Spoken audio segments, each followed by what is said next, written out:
The explosive national security report that alleges some MPs have conspired with foreign actors continues to raise questions. The report was compiled by a committee of parliamentarians with top secret clearances. It did not name the MPs accused of aiding foreign states. The chair of the committee says that's because they're only allowed to do so much and disclose so much to the public. Canadians have to understand that the members of the committee are bound by the Security of Information Act. The members of the committee waived their parliamentary privilege for the privilege to sit on this committee. That means if they inadvertently reveal information, they can be prosecuted. Anything that we can say about these issues is in the review. We cannot add any more. The report findings also stirred heated debate today in the House of Commons, with MPs disagreeing over how the government should be handling this shocking allegation. We don't need secrets and confidentiality. That's what got us into this problem in the first place. What we need are the facts so that Canadians can judge. No government, including the government of which he was a member, is going to discuss particularities of intelligence information publicly. The Prime Minister's known about this since March and has done nothing. And the Conservative leader doesn't even want to know what's going on, has refused this information. Why are these two leaders turning away, looking away from foreign interference when it serves them? For more on this, I'm joined by MPs Ryan Turnbull, the Parliamentary Secretary to the Deputy Prime Minister. Michael Chong is the Conservative Foreign Affairs Critic, and Heather McPherson is the NDP Foreign Affairs Critic. Welcome to the show, guys. Thank you for being with us. Thanks very much. Ryan Turnbull, do you feel comfortable sitting in a caucus with an unknown number of people who are allegedly colluding with a foreign power? Well, none of us know who the actual individuals are, so I think we're all in the same boat on this. I think, you know, the challenge with revealing names is that obviously it could compromise national security, and I think members of Parliament who are on NSICOP take that very seriously. I think we also know that the leader of the official opposition refuses to get the security clearance that he needs in order to see the unredacted copy of the report, and I would say that if the Conservatives really want to see that information, then I think their leader should do so. We'll get to that in a second. I just want to zero in on this. Don't you think it's fair for the public to know before they go vote in an election next year who is allegedly conspiring and working hand in glove with a foreign power? Shouldn't they know that sort of information, or at least more details than what has been released to this point? Well, I think we have a system, a national security and intelligence system, and with agencies we have tools that are at their disposal to do that work. I don't believe that you out someone publicly and try them in the court of public opinion before those agencies have gathered intelligence and converted that to evidence, and that individuals, if they're guilty of that they should be charged. I mean, to me, we have you know, national security and intelligence agencies that are doing that work. That's their responsibility, and the RCMP should be investigating if that's the case. So I don't think that revealing those names in public is a responsible action. I don't think anybody who's serious about national security would take that matter lightly, and I think that the Conservatives, it's rhetoric coming from the Conservatives, in my view. Michael Chong, you heard the government's argument there. Do you take their point that maybe some of this information should not be released publicly and that it should be up to law enforcement to make that decision, or are you going to continue to push for more transparency? Should the government name names? We think the government should name names. Criminal prosecution is not the only tool available to the government to counter foreign interference threats against Parliament. Sunlight and transparency is another tool that our security agencies have long said the government should be using. It is the best practice of our closest allies.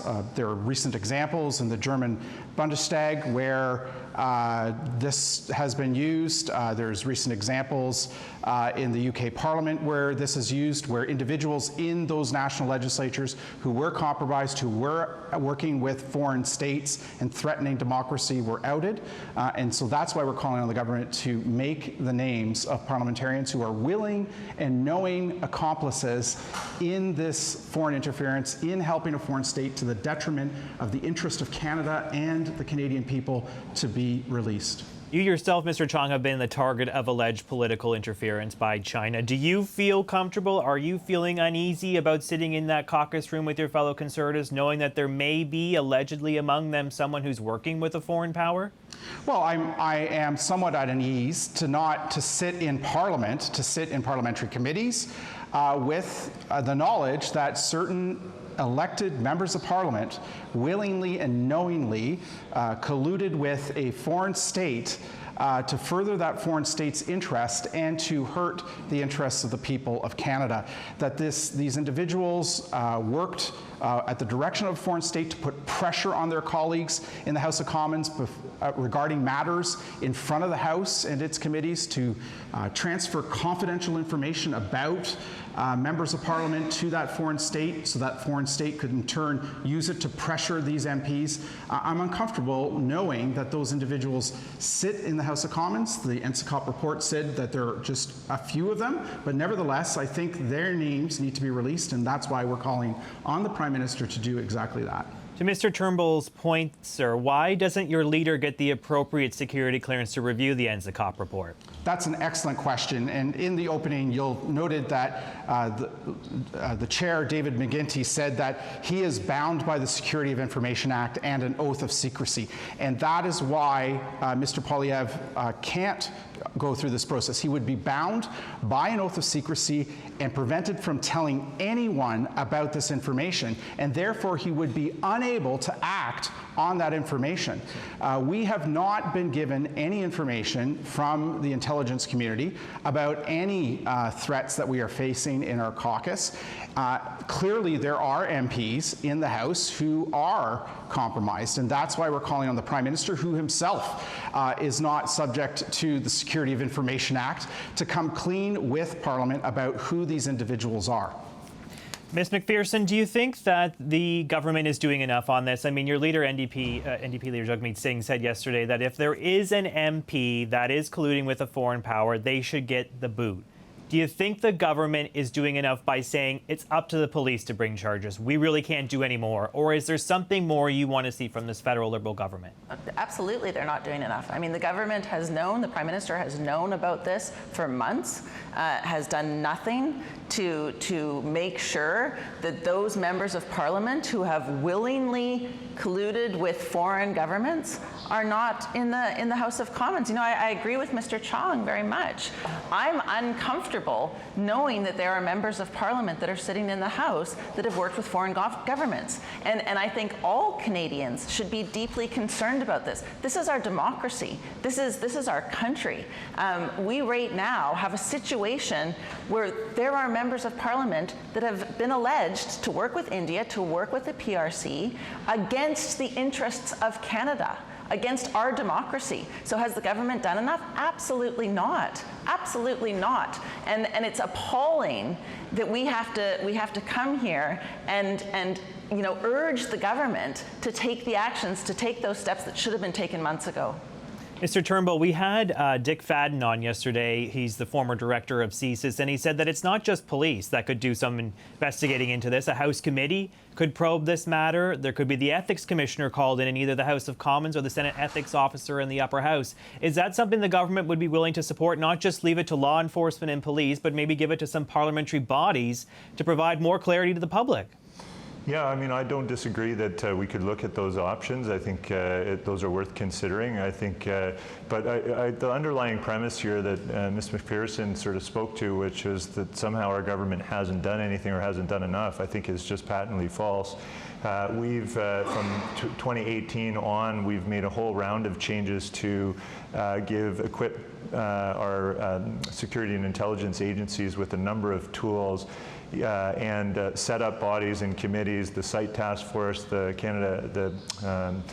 Critical Elections Incident Public Protocol, the Rapid Response Mechanism. There's a number of agencies we've set up. We've made rounds of changes to different pieces of legislation. We gave CSIS more threat reduction measures, and we now have a piece of legislation which is what we heard in committee, and I was on the committee that studied foreign interference for about 7 months. And what we heard was that the security and intelligence community needed to better be able to disclose information and share that information and convert it to evidence, because intelligence is not evidence. C-70, which is before the House right now, a piece of legislation we've put forward, is updating the CSIS Act and the Security Information Act and a number of other acts, and is adding even to the criminal code a new charge called sabotage offense. And so we are equipping our national security and intelligence agencies to better be able to do their work. We've been listening to them this whole time since day one, and we take this matter seriously. I think all of us are in this because we want to protect our democratic institutions.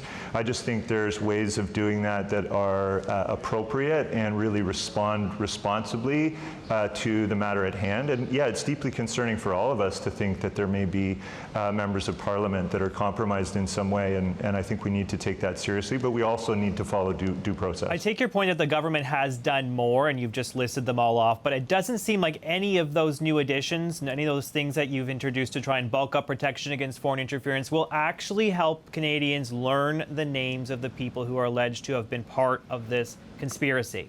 Do you think that there is another process, back to my original question, is there another process through Parliament perhaps, or through the Ethics Commissioner, that could give people more clarity before they go to the polls next year?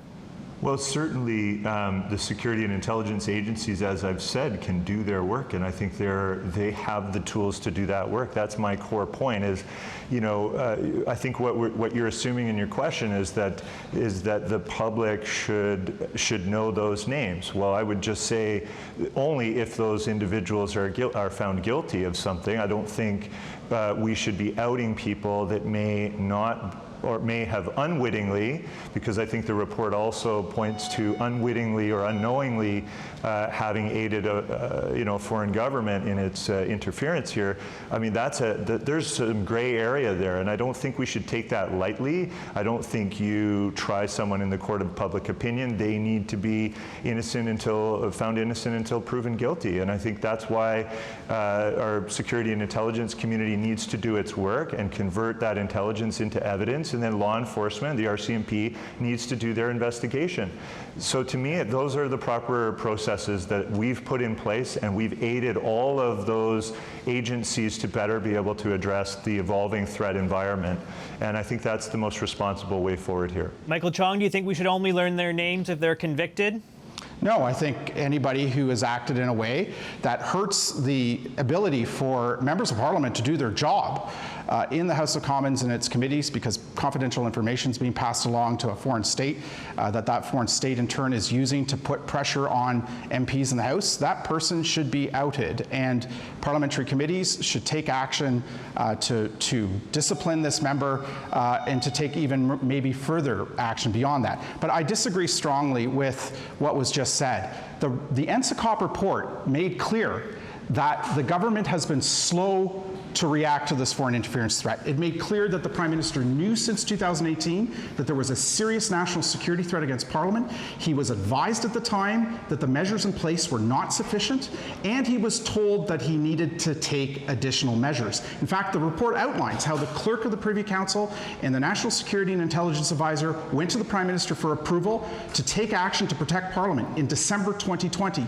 and again in December 2021, and again for a third time in February 2022. In all three instances, the Prime Minister withheld his approval. And so the report is a damning indictment on this government's failure to counter foreign interference in our democracy. Justice Hogue, just recently in her initial report, concluded that as long as new measures are not put in place to counter these foreign interference threats against our democracy and against our Parliament, that the threat of foreign interference will only increase. And so it's clear from a number of reports now that the government has failed to take the sufficient action required that they have been advised by the most senior civil servants of this land to protect Parliament and our elections from these foreign interference threats. Ms. McPherson, final word to you. Are you worried that this report and the possibility of inaction, at least publicly, could seriously damage people's trust in our democracy? Of course, and we need to go beyond the MPs that have been alleged of being complicit in the House. We need to be looking at leadership races as well. That was something that this report brought up. up is that in the Conservative leadership race, that there was serious allegations that India and the PRC intervened in the leadership race, that they were implicated in interfering with the Conservative leadership race. You know, we've got the Liberals right now who have known this information, who have not chosen to act on it, who are saying that they're doing enough when clearly they are not, when clearly Elections Canada is not able to do the job that they need to do. We have the Conservatives who are implicated. The leader will not get the information, and the leadership race is compromised. There is a lot of work to do to not just protect our democracy, but to give Canadians faith back in our democracy. This is something that we all need to be taking very, very seriously. This is our democracy, this is our country, this is foreign interference in the very core institutions in this country. Yeah, the committee finding that foreign actors from India and the PRC, China, interfering in more than one Conservative leadership race. So there are questions on that side as well. Okay, let's leave it there. Thank you so much to Ryan Turnbull, Michael Chong, and Heather McPherson. Appreciate your time tonight, folks. Thanks very much.